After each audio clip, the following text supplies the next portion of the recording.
আজকে যে বেন্তো কেকটা তোমাদের সাথে শেয়ার করব, এই শর্ট ভিডিওর তো আমি আগেই আপলোড করে দিয়েছি। তার মধ্যে তোমাদের অনেক ভালোবাসা পেয়েছি। অনেকে কমেন্ট করেছে, দিদি পুরো ভিডিওটা যদি একবার দিতে ভালো হতো। তোমাদের আবদারেই বেন্তো কেকটা বড় ভিডিওর মধ্যে নিয়ে চলে আসলাম। তোমরা তো জানো প্রত্যেক কটা কেকের ভিডিওর পেছনে কোনো না কোনো গল্প ঠিক লুকিয়ে থাকে। তবে জানো তো, আজকের এই বেন্তো কেকটা কোনো অর্ডারি কেক না। এইটা বানাচ্ছিলাম আমার কর্তার জন্য। কারণ তার অভিযোগ, অনেক দিন ধরে নাকি আমি তাকে কোনো কেক বানিয়ে খাওয়াই না। তাই ভাবলাম আজকে যখন কোনো কেকের অর্ডার নেই, তাই তার জন্য একটা ছোট্ট বেন্তো কেক বানিয়ে ফেলি। আর ভিডিওটা শুট করলাম, আর তোমাদের সাথে শেয়ার করব না তা তো হতেই পারে না। কেকের বেসটা আমার আগেই ছিল, সেটা তো তোমরা দেখতেই পেলে। আমি ক্লিন র্যাপ থেকে খুলে কেকটাকে কাট করে নিয়েছি। 4টে পিস এখান থেকে বেরিয়েছে। আর আমি এটা কি ফ্লেভার করব সেটা জানার জন্য আমার কর্তাকে 3 থেকে 4 বার ফোন করেছি। তার কোনো পাত্তাই নেই যে ফোনটাকে সে রিসিভ করে আমার সাথে 2 মিনিট কথা বলবে। আমি ভাবলাম ভেতরে তো ফ্লেভারটা সেট করতেই থাকি, তার ম্যাঙ্গো ফ্লেভারটা পছন্দ। তো ম্যাঙ্গো ক্রাশার দিয়ে ক্রিম দিয়ে অল্প অল্প ক্রিম দিচ্ছিলাম, দিয়ে এখানে 4টে লেয়ারই সেট করে নিচ্ছিলাম। দেখো, একটা হাসির কথা তোমাদের সাথে শেয়ার করছি।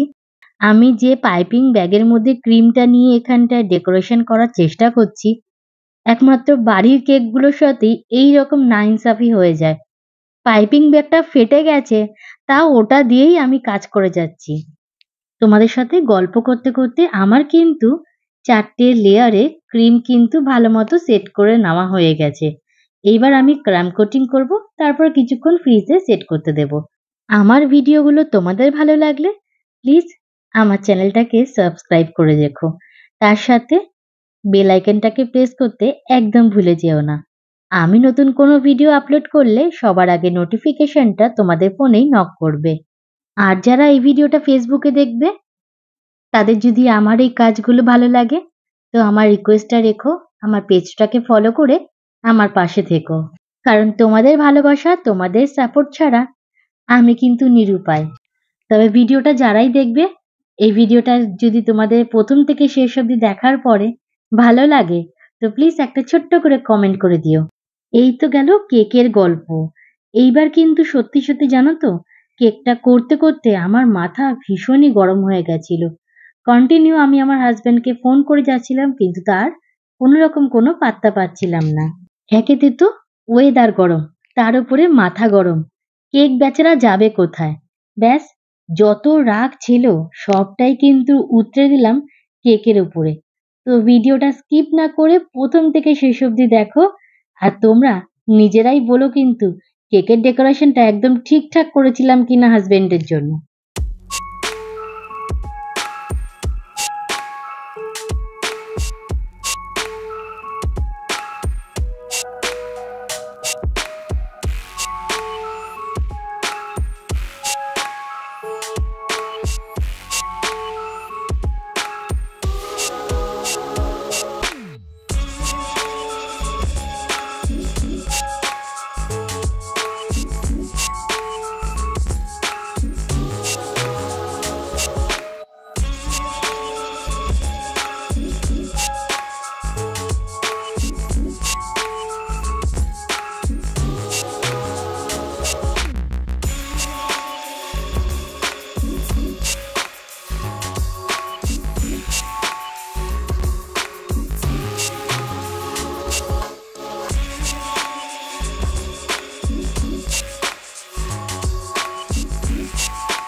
কষ্ট করে এতক্ষণ ভিডিওটা দেখার জন্য অনেক অনেক ধন্যবাদ।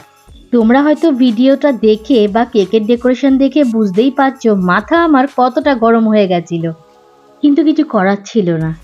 কারণ কি, কেকটা যখন শুরু করেছি শেষ তো তাকে করতেই হবে। যাই হোক, শেষ ভালো যার সব ভালো তার। কেকটা যখন আমি আমার হাজবেন্ডের হাতে তুলে দিয়েছিলাম, সে তো হেসেই লুটোপুটি খাচ্ছে। প্রথম থেকে শেষ অবধি কেকের ডেকোরেশনটা দেখে তোমরাই বলো কেকটা কতটা কিউট হয়েছে। কমেন্ট করে জানাতে প্লিজ ভুলে যেও না। তবে এই কেকটা শেয়ার করার আর একটা উদ্দেশ্য ছিল। তোমরা কিন্তু আমাকে ইউটিউবে কমেন্ট বক্সে বেন্তু কেকের ডেকোরেশন দেখানোর জন্য পাগল করে দিয়েছিলে। তাই এই ভিডিওটাও তোমাদের জন্যই শেয়ার করলাম। সবাই ভালো থেকো, সাবধানে থেকো। দেখা হবে নতুন কোনো ভিডিও নিয়ে, নতুনভাবে, নতুন রূপে। হর হর মহাদেব।